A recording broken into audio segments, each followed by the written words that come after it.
আপনি যদি ২০০০ পরবর্তী বিএনপির রাজনীতি আপনি বিশ্লেষণ করেন, আপনি দেখবেন যে বিএনপির একমাত্র সমালোচনার জায়গা ছিল বিএনপির সাথে জামায়াতের বন্ধুত্ব। বহুবার বলা হয়েছে যে বিএনপি যাতে জামায়াতকে ত্যাগ করে, বিএনপি যাতে জামায়াতের সাথে সংস্রব না রাখে। অনেকে অনেকভাবে বলেছেন, বিএনপি কিন্তু সেটা করে নাই। বরং বিএনপি জামায়াতকে দুইটা গুরুত্বপূর্ণ মন্ত্রিত্ব দিয়েছে, বিএনপি জামায়াতকে বাংলাদেশে মেইন স্ট্রিমটা করেছে এবং বিএনপি জামায়াতকে আসলে মাঠে ব্যবহার করতে চেয়েছে। পরে যখন জামায়াত কিন্তু বিএনপির সাথে সম্পর্ক ছিন্ন করতে চেয়েছে একাধিকবার, বিএনপি সেটা করতে দেয় নাই। এখন বিএনপি যখন মনে করছে যে সে আওয়ামী লীগ নাই, মাঠে পাওয়ারে আসতে পারবে, খুবই মজা হবে তাদের, তখন সে আবার জামাতকে অস্বীকার করতেছে। বিএনপি, আপনার কাছে মনে হয় না জামায়াতের সাথে বিএনপির এই আচরণটা সম্পূর্ণ স্বার্থবাদী আচরণ? আপনারা জামায়াতে ইসলামী এই রকম সাংঘাতিকভাবে, জামায়াত বা শিবির আপনাদের প্রতিপক্ষ কি করে হলো? বা আপনারা তো মাঠে একসঙ্গেই ছিলেন। বা অনেকে বলছেন জামায়াত শিবিরের লোকজন আপনাদেরকে গণ আন্দোলনের সময় বিভিন্ন রকম সুবিধা দিয়েছেন, সাহচর্য দিয়েছেন, প্রোটেক্ট করেছেন। এখন আপনারা কি এই জায়গা থেকে নিজেদেরকে বার করে নিয়ে আসতে চাচ্ছেন? এইটার জন্য কি আপনারা নতুন কোনো পলিটিক্সের খেলা এখানে খেলা হচ্ছে? আপনি যদিও রাজনৈতিক দলটির সাথে জড়িত না, আপনি ছাত্র সংগঠনের সাথে জড়িত, আপনি যদি একটু এক দুই লাইনে ব্যাপারটা বলতেন। আপনার কথা এটা একদম স্পষ্ট যে আপনি বলছেন যে আপনাদের বিরুদ্ধে প্রচার প্রপাগান্ডা করা হইতেছে, কিন্তু আমার প্রশ্ন হচ্ছে যে ছাত্র দলের লোকজন, যুব দলের লোকজন, বিএনপির লোকজনকে আসলে চাঁদাবাজি করতেছে না?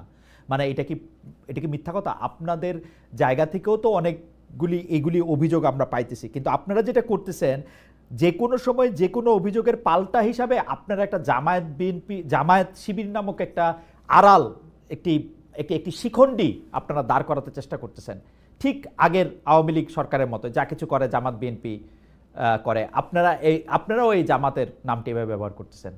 আমি একটা জিনিস, এই আসলে আওয়ামী লীগ নিষিদ্ধ করার আন্দোলন থেকে এটা শুরু হয়েছে। যখন এই আন্দোলনের মধ্যে থেকে গিয়ে কেউ স্লোগান দিয়েছে গোলাম আজমের বাংলায় আওয়ামী লীগের ঠাঁই নাই, তারপর থেকে আপনারা তীব্র প্রতিক্রিয়া জানিয়েছেন। তার আগে থেকে জনাব মাহফুজ আলমের একটা পরিষ্কার অবস্থান আছে হচ্ছে জামাতে ইসলামের এগেনস্টে, এরকম মনে হয়েছে, যেই কারণে তাকে একটা স্ট্যাটাস তিনি দিয়েছেন, ক্ষমা চাইতে বলেছেন, পরে আবার একটা স্ট্যাটাস তুলে ফেলেছেন। আপনি আপনার ফেসবুকে স্ট্যাটাসে বলেছেন, ফেসবুকে লিখেছেন, তোরা যারা রাজাকার, সময় থাকতে বাংলা ছাড়, লাখো শহীদের রক্তে কেনা দেশটা কারো বাপের না, গোলাম আজম তুই রাজাকার, বাংলা কি তোর বাপদাদার? আপনারা জামায়াতে ইসলামী এই রকম সাংঘাতিকভাবে, জামায়াত বা শিবির আপনাদের প্রতিপক্ষ কি করে হলো? বা আপনারা তো মাঠে একসঙ্গেই ছিলেন। বা অনেকে বলছেন জামায়াত শিবিরের লোকজন আপনাদেরকে গণ আন্দোলনের সময় বিভিন্ন রকম সুবিধা দিয়েছেন, সাহচর্য দিয়েছেন, প্রোটেক্ট করেছেন। এখন আপনারা কি এই জায়গা থেকে নিজেদেরকে বার করে নিয়ে আসতে চাচ্ছেন? এইটার জন্য কি আপনারা নতুন কোনো পলিটিক্সের খেলা এখানে খেলা হচ্ছে? আপনি যদিও রাজনৈতিক দলটির সাথে জড়িত না, আপনি ছাত্র সংগঠনের সাথে জড়িত, আপনি যদি একটু এক দুই লাইনে ব্যাপারটা বলতেন। আচ্ছা, আপনি যেটি মাহফুজ আলমের বলেছেন যে উনি এর আগে থেকে ওনার অবস্থান স্পষ্ট, উনি জামাতের বিপক্ষে একটা পক্ষে না বা এরকম একটা অবস্থান নিয়েছেন। তবে আমার কাছে বিষয়টি এরকম মনে হয়নি, বরং মাহফুজ আলমের যে অবস্থানটা ছিল সেটা ছিল 1971 পক্ষে, আমাদের মহান স্বাধীনতা মুক্তিযুদ্ধের পক্ষে ছিল। তো মাহফুজ আলমের এটাকে হচ্ছে বিভিন্নভাবে জামাত বিরোধী দেখানো হচ্ছে, বরং আমার কাছে মনে হয়েছে যে মাহফুজ আলম উনি এর চেয়ে যতটা না জামাত বিরোধী অবস্থান নিয়েছেন, তার চেয়ে বেশি উনি মুক্তিযুদ্ধের পক্ষে একটা অবস্থান নিয়েছেন এবং 24-এর পক্ষে একটা অবস্থান নিয়েছেন।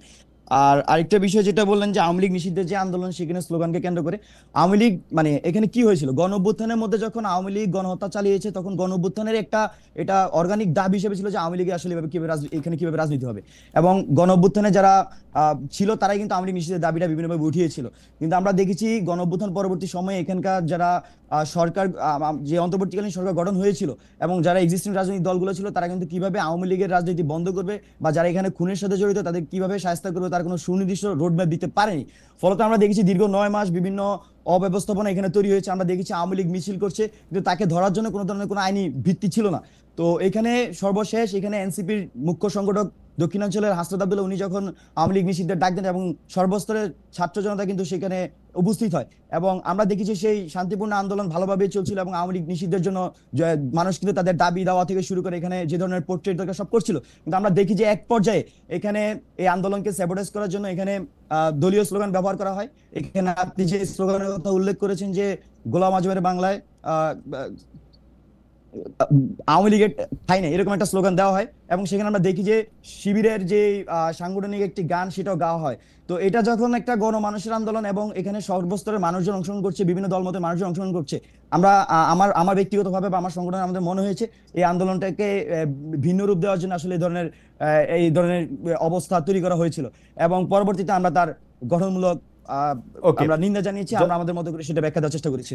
জি। জনাব বাকের মজুমদার, আপনাকে ধন্যবাদ। আমি একটু জনাব নাসিরুদ্দিনের কাছে যাই। জনাব নাসিরুদ্দিন, আপনি বয়সে তরুণ, এবং কিন্তু আমি আপনাকে অনেকদিন ধরে জানি, বা বেশ কিছুদিন ধরে জানি, অনেকদিন ধরে আপনি আসলে বাংলাদেশের রাজনীতিকে পর্যবেক্ষণ করেন, বাংলাদেশের রাজনীতিকে বিশ্লেষণ করতে চেষ্টা করেন। সেই হিসাবে আমি আপনার কাছে একটু জানতে চাই যে আজকে জামায়াতকে, আপনাদের প্রতিপক্ষ হইতে হচ্ছে জামায়াত শিবিরকে নিয়ে আপনারা অনেক ধরনের কথা বলছেন সারাক্ষণ, মানে অফলাইনে অনলাইনে সারাক্ষণই আমরা এটা দেখতে পাচ্ছি।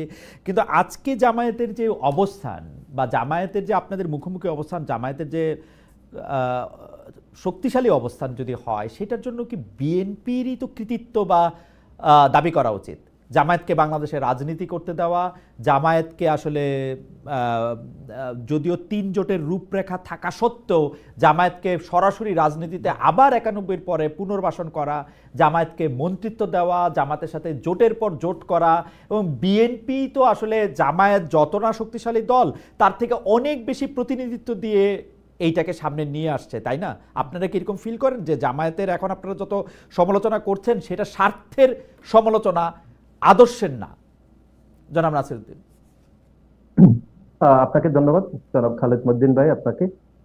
আমরা আসলে এটি আপনি যেরকম ভাবে দেখছেন, আমরা আসলে সেরকম ভাবে দেখছি না। আপনি যদি দেখেন, জামাতে ইসলাম এর আগেও আওয়ামী লীগের সাথে এক ধরনের রাজনীতির অংশীদারিত্বের মাধ্যমে তারা আন্দোলন সংগ্রাম করেছে, এবং আন্দোলন সংগ্রাম বিএনপির বিরুদ্ধেও তারা করেছিল অতীতে। এবং বাংলাদেশ জাতীয়তাবাদী দলের সাথে জামাতে ইসলামের যে রাজনৈতিক জোট ছিল, এটি প্রথমে একটি আন্দোলনমুখী জোট ছিল। তারপরে আপনি জানেন, তার পরবর্তী সময়ে এটি একটি সরকার সরকার গঠিত হয়েছিল এই দুই জোটের মধ্যে। অতীতে বিভিন্ন সময়ে জামাতকে বিভিন্ন আন্দোলনমুখী জায়গা থেকে বিএনপি সমর্থন করলো। একটি স্বাভাবিক পরিবেশে যখনই জামাত এসেছিল, বা এখন অথবা অতীতে অথবা এখন আমরা দেখছি, তখন জামাত এক ধরনের অকৃতজ্ঞ আচরণ করেছে বলে আমাদের ব্যক্তিগতভাবে সেটি মনে হচ্ছে। আপনি যেভাবে বলছেন আমরা সেভাবে দেখছি না। আমরা মনে করছি যে একটি ভিন্ন প্রেক্ষাপটে বা একটি ডিমান্ডের কারণে জামাতকে বিএনপি রাজনীতির বা আন্দোলনের অংশীদার করা হয়েছিল, কিন্তু সে প্রেক্ষাপট এখন আর তৈরি নেই। সে প্রেক্ষাপট যখনই পরিস্থিতি পরিবর্তন হয়েছে, তখনই জামাত তার আসল যে রূপটা, সেই রূপটি প্রকাশ করতে বা তার যে আসল রূপ সেটি জনসমক্ষে সে প্রকাশ করেছে। এটি আসলে আমরা মনে করছি। জনাব নাসিরউদ্দিন, আমি একটু আপনার অনুমতি নিয়ে একটা কথা বলি। আপনি এটি বলছেন বটে, কিন্তু আসলে আপনি যদি ২০০০ পরবর্তী বিএনপির রাজনীতি আপনি বিশ্লেষণ করেন, আপনি দেখবেন যে বিএনপির একমাত্র সমালোচনার জায়গা ছিল বিএনপির সাথে জামায়াতের বন্ধুত্ব। বহুবার বলা হয়েছে যে বিএনপি যাতে জামায়াতকে ত্যাগ করে, বিএনপি যাতে জামায়াতের সাথে সংস্রব না রাখে, অনেকে অনেকভাবে বলেছেন। বিএনপি কিন্তু সেটা করে নাই, বরং বিএনপি জামায়াতকে ২টা গুরুত্বপূর্ণ মন্ত্রিত্ব দিয়েছে, বিএনপি জামায়াতকে বাংলাদেশে মেইন স্ট্রিমটা করেছে, এবং বিএনপি জামায়াতকে আসলে মাঠে ব্যবহার করতে চেয়েছে। পরে যখন জামায়াত কিন্তু বিএনপির সাথে সম্পর্ক ছিন্ন করতে চেয়েছে একাধিকবার, বিএনপি সেটা করতে দেয় নাই।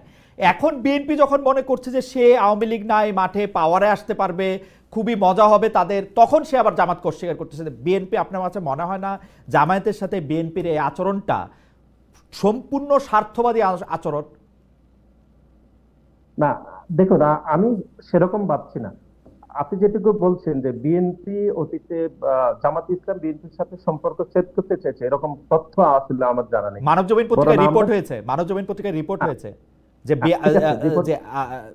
যে জামাত আসলে বিএনপিকে ছাড়তে চায় না, বরং আন্দোলনমুখী পরবর্তী সময় যে একটি সরকার গঠিত হয়েছিল, সেই সরকারের অংশীদারিত্বের ভিত্তিতে সে সরকার পরিচালিত হয়েছিল, এবং এটি আন্দোলনের পরবর্তী সময় একটি সরকার আমরা দেখেছি।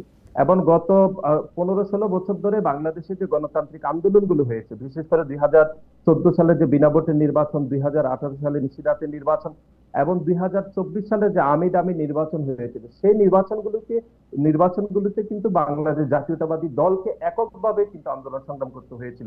খুব বেশি কিন্তু জামায়াতে ইসলামকে আন্দোলনে, অর্থাৎ বিএনপিকে সহযোগিতা করেছে এরকম কিন্তু খুব বেশি মাঠে দেখা যায়নি।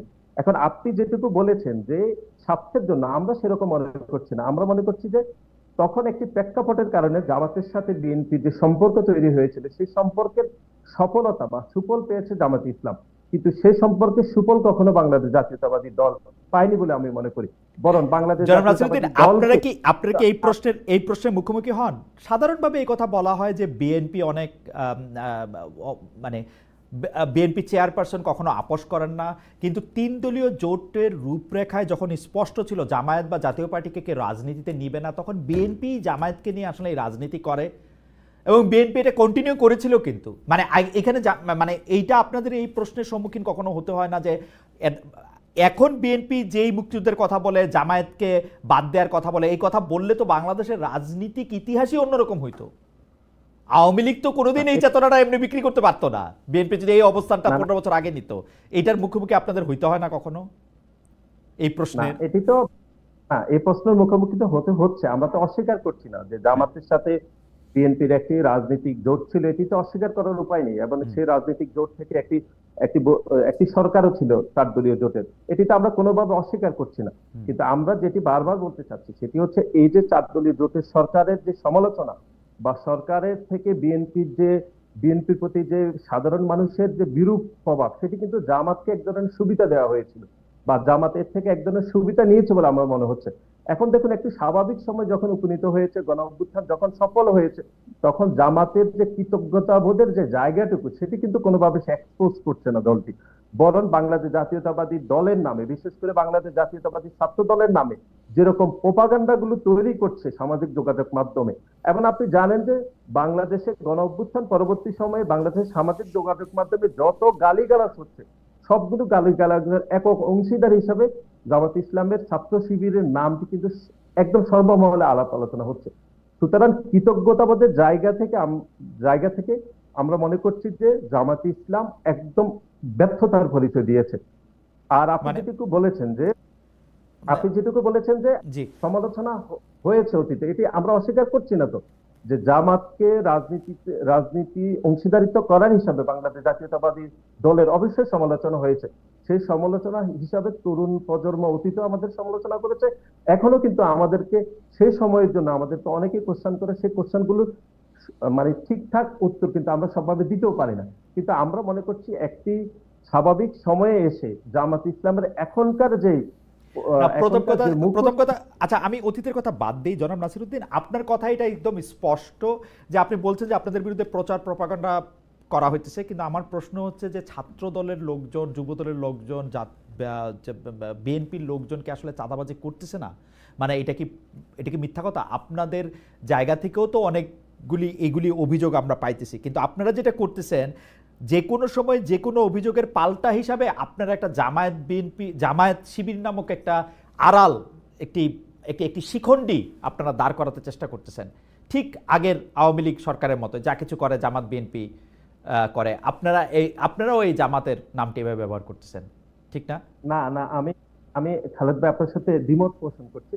আমরা তো বলছি, দলের ভারপ্রাপ্ত চেয়ারম্যান জনাব তারেক রহমান বহুবার গণমাধ্যমে বলেছে নেতাকর্মীরা ভুল ত্রুটি করছে। আমরা কিন্তু একবারও বলিনি যদি ভুল ত্রুটি না করে তাহলে আমরা কেন বহিষ্কার করছি। আমরা বলছি যে ভুল ত্রুটি হচ্ছে, কিন্তু তার বিপরীতে যে ধরনের ন্যারেটিভ দাঁড় করাচ্ছে জামাত, বিশেষ করে শিবিরের বিভিন্ন সামাজিক যোগাযোগ মাধ্যমে তাদের পেজ থেকে বা শিবিরের নেতাকর্মীরা, সেই ন্যারেটিভ গুলো অনেক মাত্রা এটাকে বাড়িয়ে তুলছে। অর্থাৎ একটি ঘটনা যে পরিমাণ হাইপ তুলছে, সেই হাইপকে অনেক বেশি বাড়িয়ে প্রোপাগান্ডা তৈরি করে জনমনে বিভ্রান্তি তৈরি করছে জামাত এবং শিবিরের লোকজন। আমরা সেটি বলছি, কিন্তু আমরা বলি না যে নেতাকর্মীরা ভুল ত্রুটি করছে না, বরং ভুল ত্রুটি করছে। এবং আপনি দেখেছেন যে গণ অভ্যুত্থান পরবর্তী সময়ে আপনি দেখবেন যে গণমাধ্যমের কিছু অংশ আপনি দেখবেন এক ধরনের মিথ্যা অথবা ভুল তথ্য প্রকাশ করে, সব গণমাধ্যম না, সে তথ্যগুলোকে জামাত ইসলাম অথবা শিবিরের লোকজন অনেক বেশি প্রোপাগান্ডা করে সামাজিক যোগাযোগ মাধ্যমে ব্যবহার করে সাধারণ মানুষকে, বিশেষ করে বাংলাদেশ জাতীয়তাবাদী দলের ছাত্র দলের বিপক্ষে তারা প্রোপাগান্ডা করে সাধারণ শিক্ষার্থীদেরকে বিভ্রান্ত করার অপচেষ্টা করে। আমরা সেগুলো আসলে স্পেসিফিক করছি। এবার এই প্রোপাগান্ডাগুলো অনেক বেশি মাত্রায় ছড়াচ্ছে শুধুমাত্র শিবিরের অপরাজনীতি এবং গুপ্ত রাজনীতির করার কারণে। ওকে।